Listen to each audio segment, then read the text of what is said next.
Hey, welcome back to Brighter Rays. We're looking at the end of Joseph today in Genesis chapter 50, verses 22 through 26.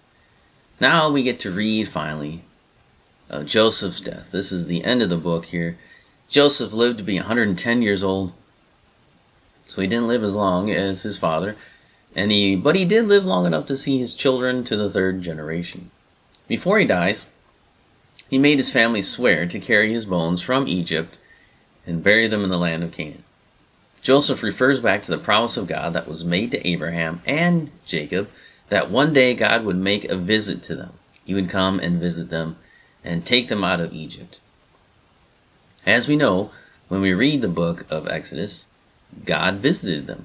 The Egyptians were punished for their oppression of God's people, and God's people were brought out of the land of Egypt. Then, after their wilderness wanderings, the people entered the land of Canaan eventually.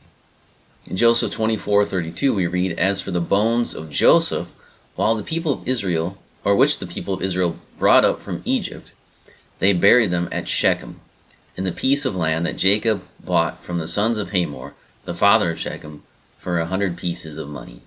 It became an inheritance and the descendants of Joseph." And there you have it. Joseph's funeral is described in one sentence. He was embalmed, put in a coffin, and then he was finally buried many, many years later when Joseph led the people in the conquest of Canaan.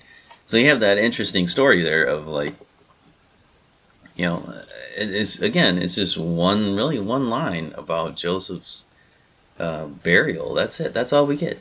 We don't have, was there national mourning? Did all the Egyptians go and mourn him for a long time? Which we could probably safely conclude that they probably did, because he was, such an important person in the land of Egypt. But we don't have that described. And so it is very interesting that Jacob was given so much, his death and burial was given so much space in the book of Genesis, and no one else. Again, it's very clear here that Jacob was the centerpiece of this last part of the book. So Moses, by the authority of the Holy Spirit, did that.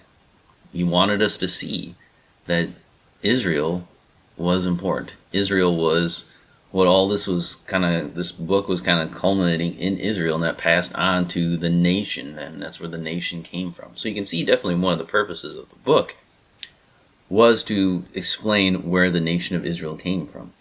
Because you think about it, they're taking this book into the land of Canaan. Joshua probably has it in his possession or something. And they're taking these books, the first 5, and they're taking that book with them into the land of Canaan. And so that should be a guide to them. Now, of course, we know what happens after Joshua dies. Then the people just forget about it. They're like, whatever. And the next generation doesn't care. So, which is pretty telling about humanity. But that's what happens. And so you have this short record of Joseph's burial, his death, and then we move on. Then that's the end of the book. So we'll come back next time and we'll talk a little bit about what we've learned throughout this chapter 50 here.